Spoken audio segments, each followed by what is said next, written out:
A single arrow through the throat. That's all it took to kill 273 years of Viking dominance.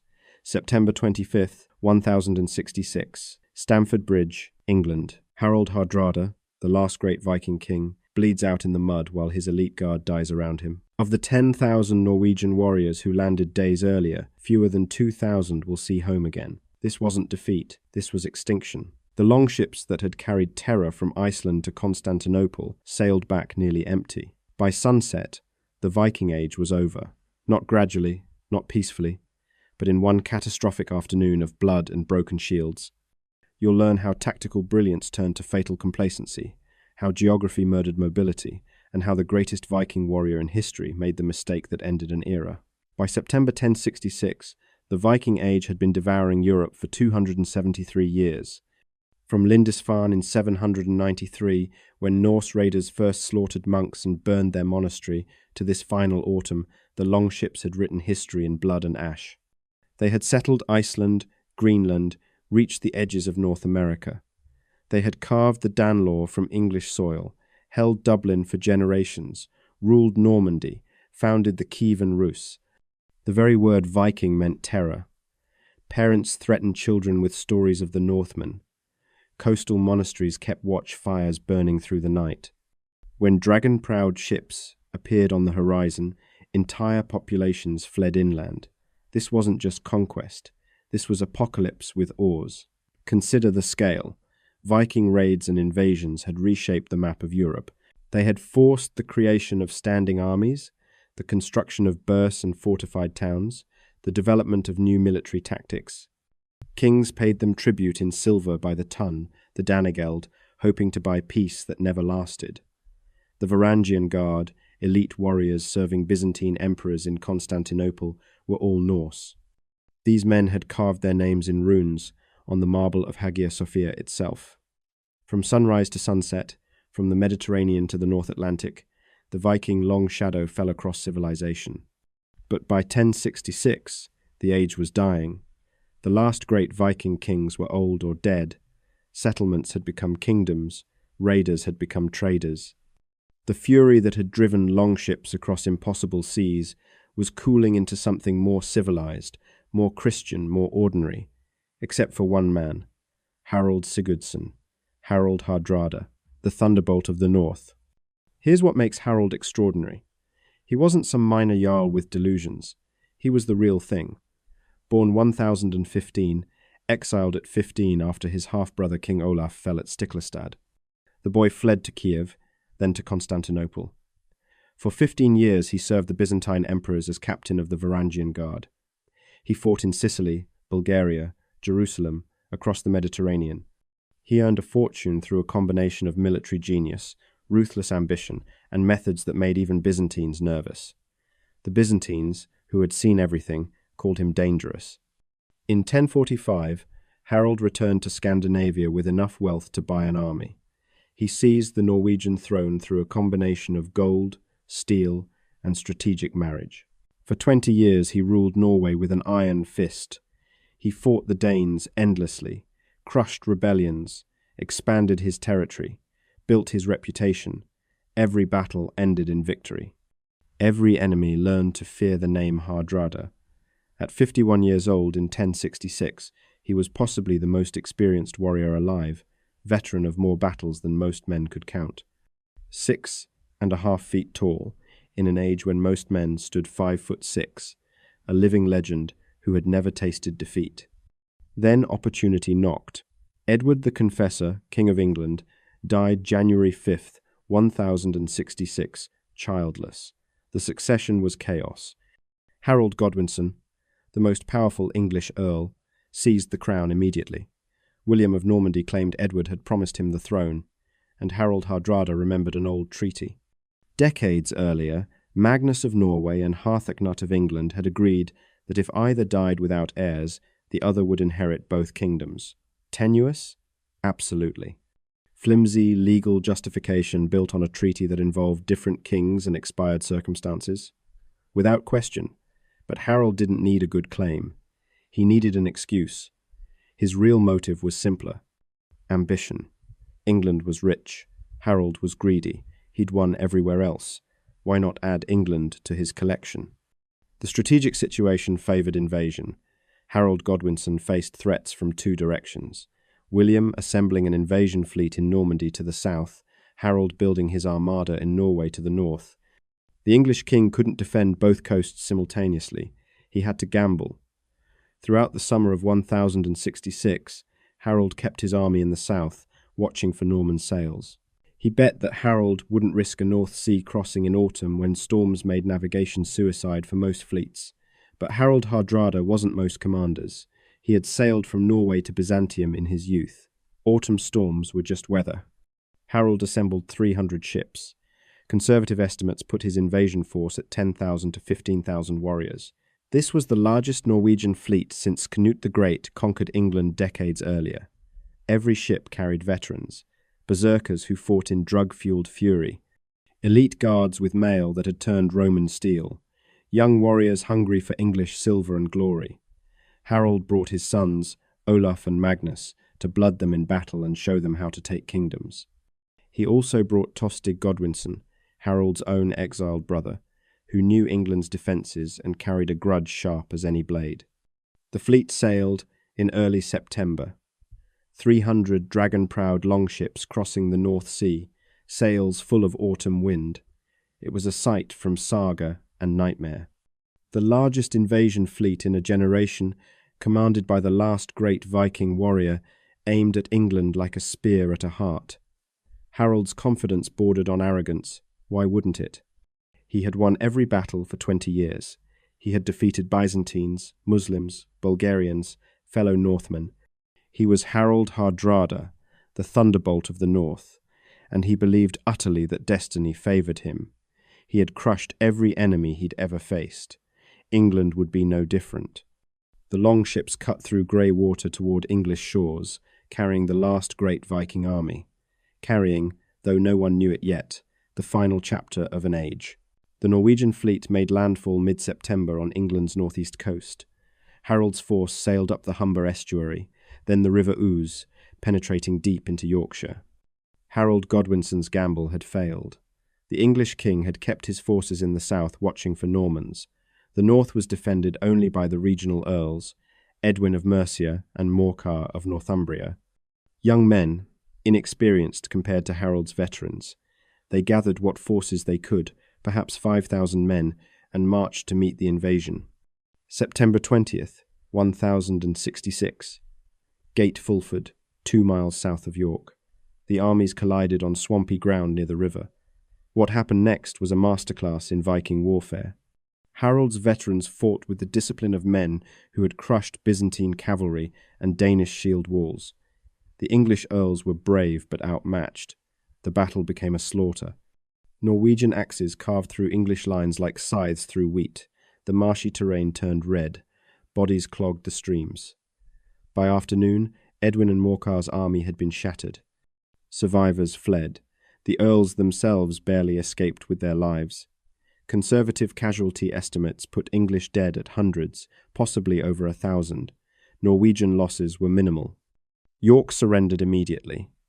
The ancient Viking city that had once been Jorvik, ruled by Norse kings for generations, opened its gates without further resistance. Harold imposed terms, hostages, supplies, recognition of his claim to England's crown. The city fathers agreed to everything. They would deliver 150 hostages to prove their submission. The exchange would happen September 25th at Stamford Bridge, a village 7 miles east of York on the River Derwent. A pleasant meadow, good roads, plenty of space for the ceremony. Harold accepted. Why wouldn't he? He had won. Here's where it gets insane. After Gate Fulford, the Norwegians stopped behaving like an army on campaign. They started acting like conquerors at a celebration. Harold scattered his forces across the countryside to forage and rest. September was unusually warm that year. The warriors shed their heavy mail armour.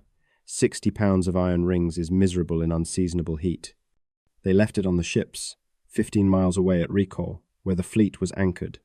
At Stamford Bridge, the Norwegians lounged in the meadows, enjoying the sun, waiting to receive hostages and tribute. Some sources suggest they'd been drinking. They certainly weren't expecting a fight. Meanwhile, 185 miles south, Harold Godwinson received the worst possible news. York had fallen. The northern earls routed. A massive Norwegian army sat in the heart of England's richest territory. The English king made a decision that defies belief even today. He would march his army north and attack immediately, before Harold could consolidate his conquest. 185 miles. In 4 days, through medieval roads, with a full army in mail and weapons, the forced march was impossible. Professional soldiers consider 20 miles per day excellent progress for a medieval army. Harold's force averaged over 45 miles per day. They marched from London to York in 96 hours, covering ground that should have taken a week minimum.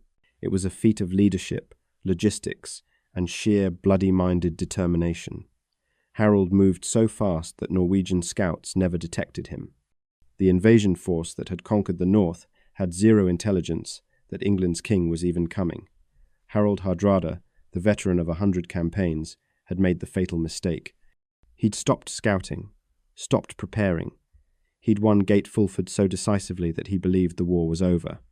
September 25th dawned warm and clear. At Stamford Bridge, Norwegian warriors relaxed in the meadows on both sides of the River Derwent. The river split Harold's force.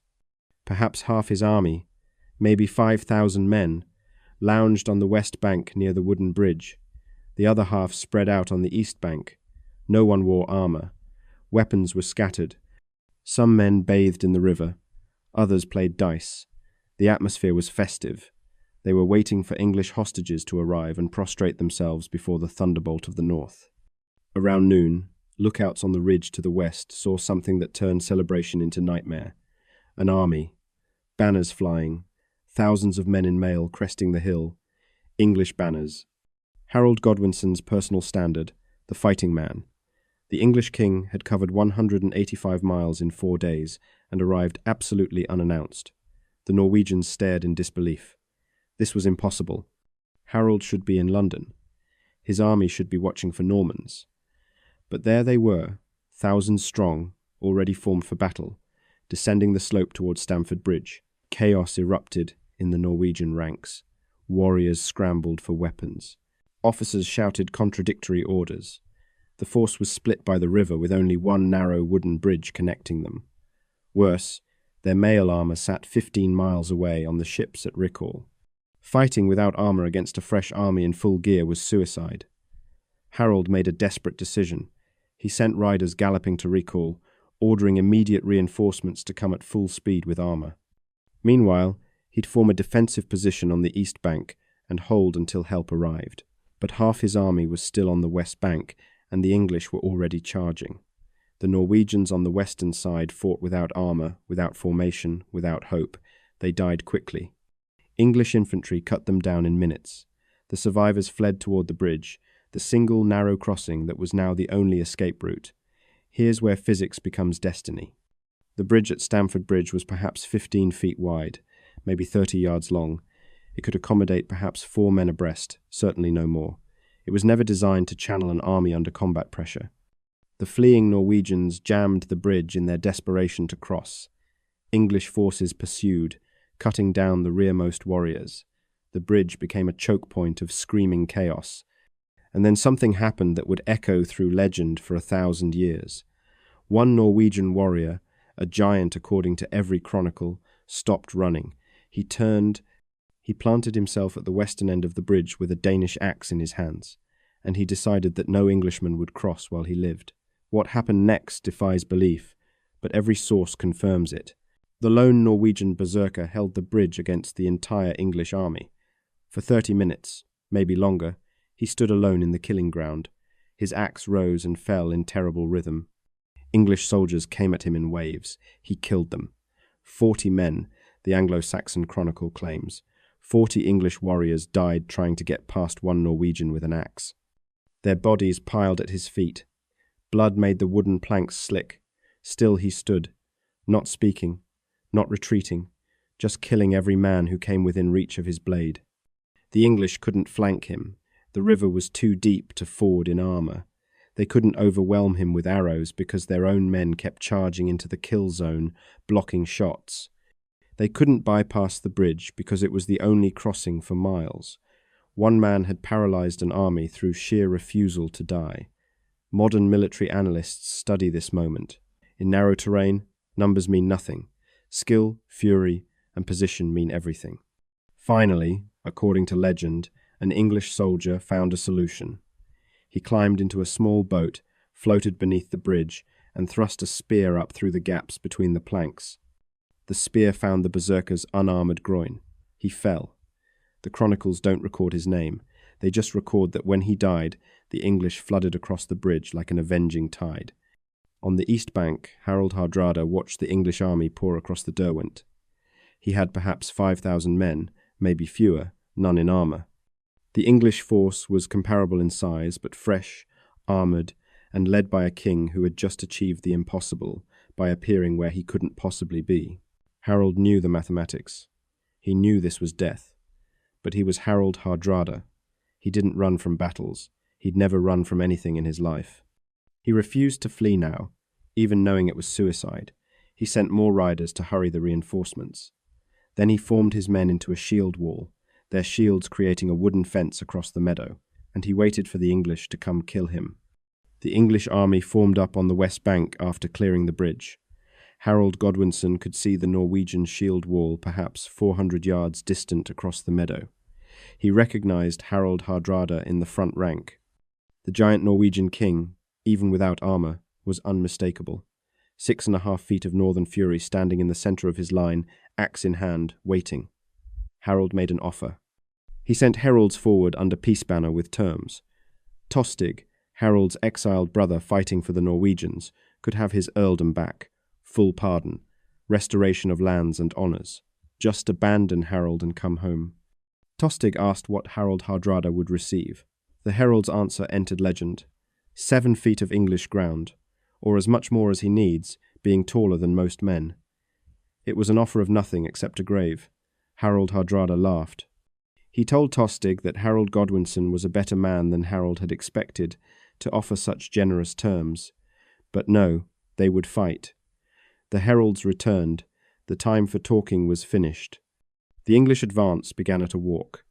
Disciplined lines of men in mail, shields locked, moving steadily across the meadow grass. The Norwegians stood motionless, watching death approach. Without armour, every man knew he was already dead. But the Viking code was absolute. A warrior who fled battle was worse than dead. He was dishonoured, erased. Better to die with axe in hand than live as a coward. The shield wall waited. Around 0 inches the afternoon, the armies collided. The sound was apocalyptic. Wood smashing against wood, metal screaming against metal, men shouting war cries in English and Norse. The Norwegian shield wall held initially through sheer determination and fighting skill. These were veterans who had crushed English earls 5 days earlier. But physics doesn't care about courage.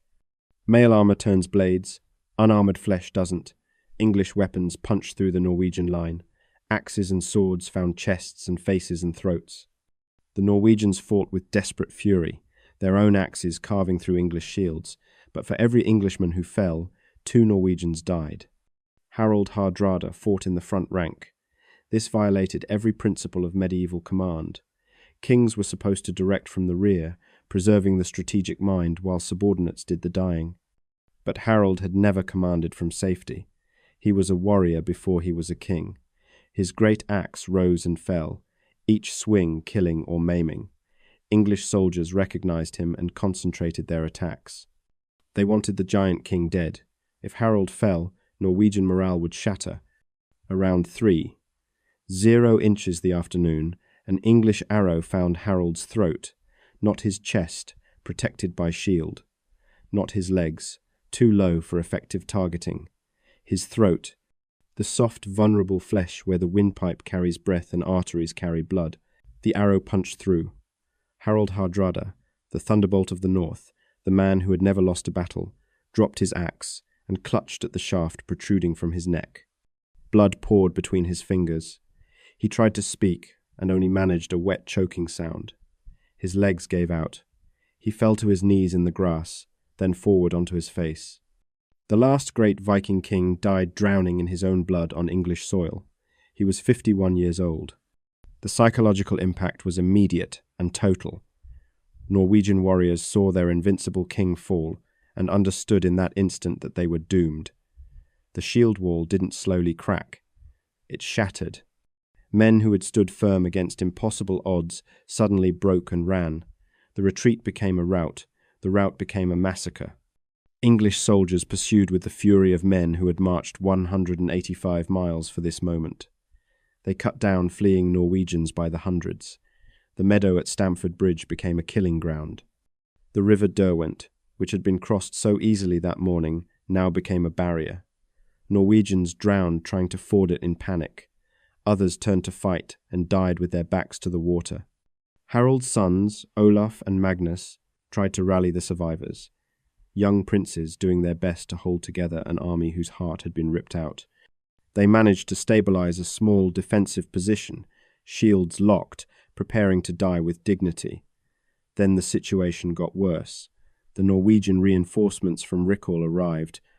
The riders Harold had sent galloping to the ships had succeeded. A relief force of perhaps 2,000 men came running up the road in full mail armor, ready to save the day. They saw the battlefield and stopped in horror. The king was dead, the army was fleeing, English forces controlled the field. But they had come 15 miles at a run wearing 60 pounds of armor. They were exhausted before the battle even started.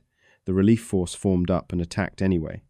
These were elite warriors, the king's best men, and they would not abandon their comrades to slaughter.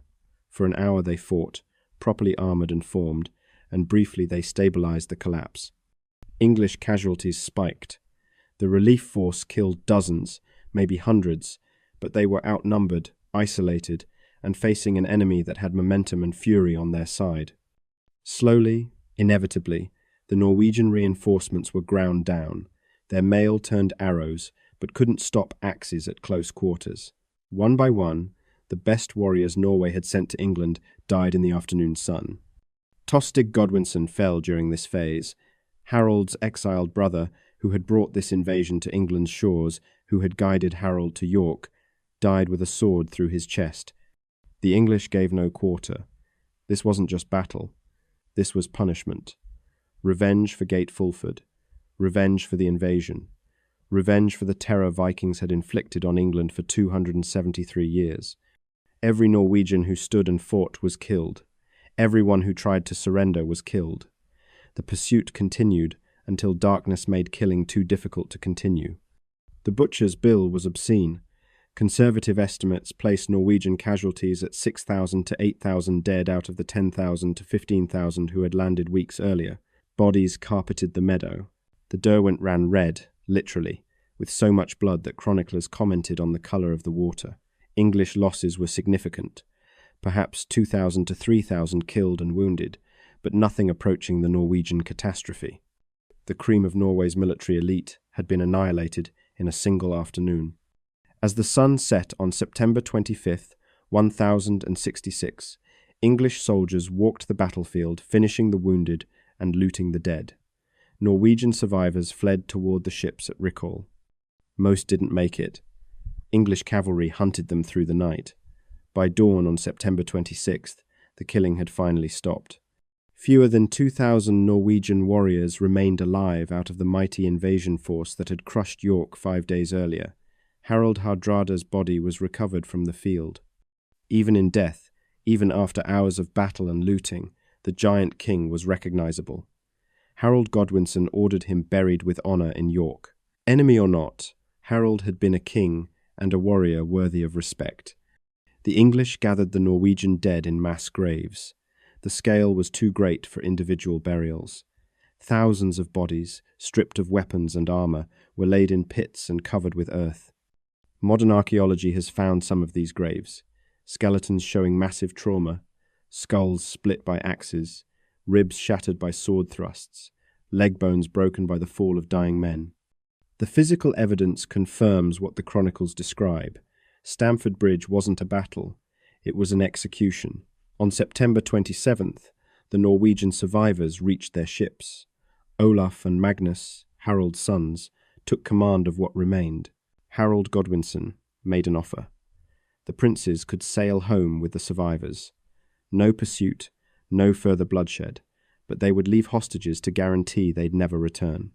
The Norwegian princes accepted. They had no choice. 300 ships had brought Harold's army to England. The survivors needed only 24 ships to carry them home. 24 ships out of 300. The mathematics of annihilation. The fleet that limped back to Norway in early October carried broken men and the corpse of their king. Harald Hardrada's body made the journey preserved in salt, wrapped in cloth that had once been a royal banner. He was buried in Trondheim with the honours befitting a king, but the sagas record the funeral as subdued, almost shameful.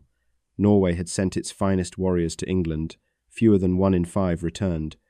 Entire villages lost every man of fighting age. The Norwegian elite, the veterans who had crushed Denmark and terrorized the Baltic, had been erased in 8 hours of English fury. Olaf and Magnus never spoke of their father's defeat in detail. The sagas that preserve Harold's earlier victories go strangely silent about Stamford Bridge. They mention it happened. They record his death with dignity, emphasizing his courage and refusal to flee. But the tactical disaster, the overconfidence, the fatal decision to scatter the army and remove their armor, these details are buried under layers of heroic poetry about dying well. It's the silence of shame. Norway had sent its thunder god to conquer England, and England had killed him like any other man, an arrow through the throat. 7 feet of English ground. Nothing more. The immediate consequences rippled beyond Norway. Within days of the battle, word reached William of Normandy waiting in France. The English army that had annihilated Harold's invasion was now exhausted, depleted, and 250 miles away in the north. On September 28th, just 3 days after Stamford Bridge, William's fleet sailed across the English Channel and landed at Pevensey unopposed. Harold Godwinson, having won the greatest victory of his life, now faced the greatest threat. Here's where history becomes bitter irony. Harold had to march his exhausted, bloodied army 250 miles south to face a fresh Norman invasion. The men who had marched 185 miles north in 4 days, then fought for 8 hours at Stamford Bridge, now had to do it again in reverse. They had perhaps 2 weeks to rest, regroup, and gather reinforcements before William's forces were entrenched on English soil. Harold should have waited. Military advisers begged him to let the Normans exhaust themselves in siege warfare while English forces recovered and consolidated, but Harold had just achieved the impossible at Stamford Bridge. He believed momentum favoured aggression.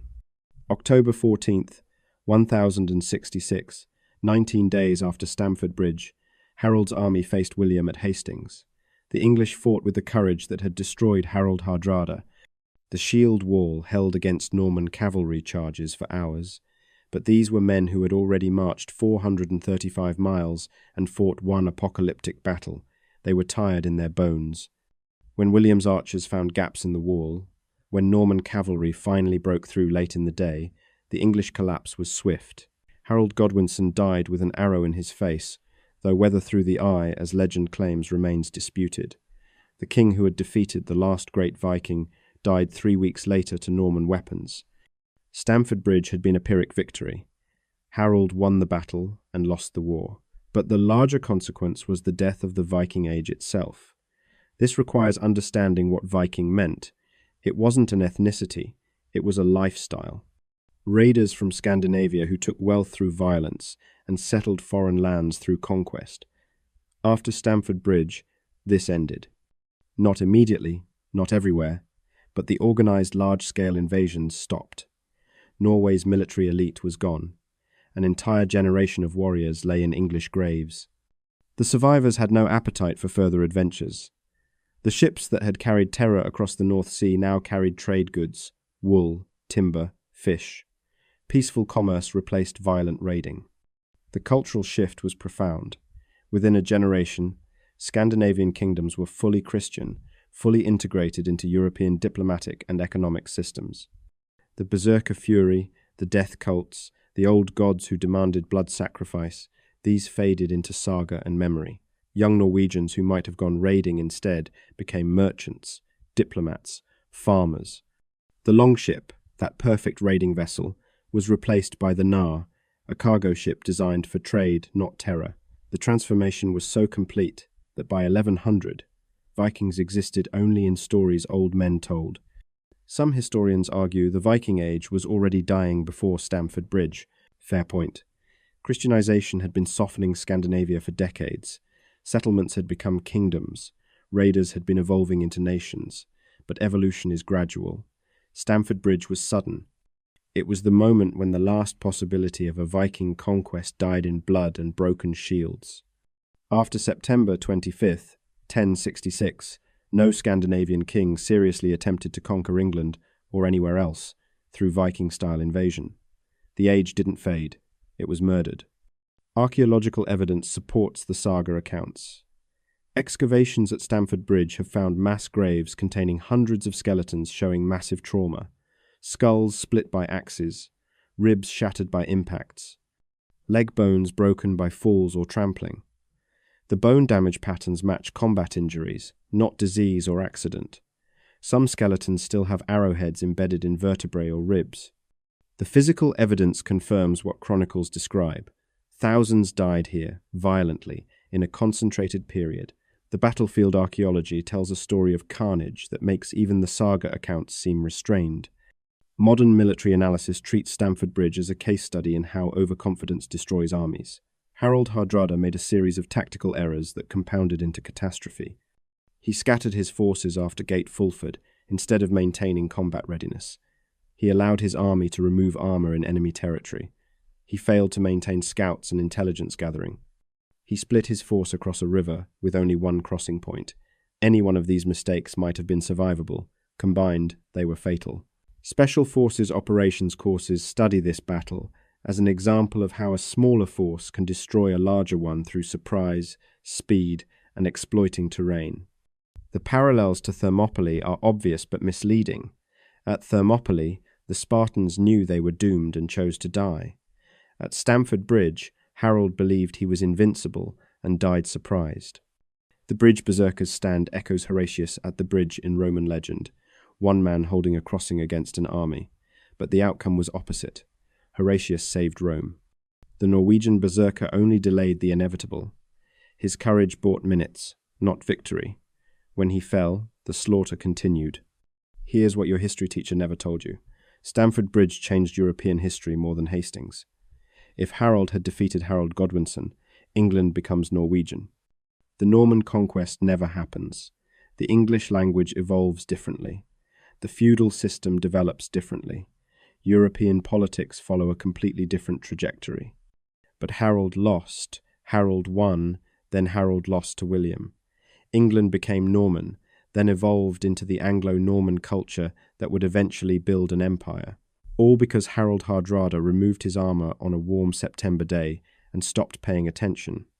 The last great Viking died believing he was invincible. 20 years of victories had convinced him that destiny favored the bold. He was bold. Destiny killed him anyway. The arrow that found his throat ended more than a man or an army. It ended an age. The longships that had terrorized Europe for 3 centuries sailed home nearly empty and never returned in force. The warriors who believed death in battle was the highest honor got their wish. They died with weapons in their hands on foreign soil. But their deaths accomplished nothing except their own annihilation. You think you know courage. The berserker at the bridge showed courage. He stood alone against thousands and made them pay in blood for every foot of ground. Harold showed courage. He fought in the front rank, even knowing he was doomed. The Norwegian warriors who stood in shield wall without armor showed courage. But courage without wisdom is just slow suicide. Stamford Bridge proved that bravery can't overcome stupidity. That reputation can't stop arrows. That 3 centuries of terror can end in a single afternoon if you stop paying attention. The Viking Age didn't fade into twilight. It was butchered in an English meadow by men who had marched 185 miles in 4 days for the privilege of revenge. September 25th, 1066. The day mathematics murdered mythology. The day the last great Viking learned that invincibility was always an illusion. The day 300 ships became 24. The day an empire learned that terror has an expiration date, and nobody tells you when it arrives until the arrow is already in your throat.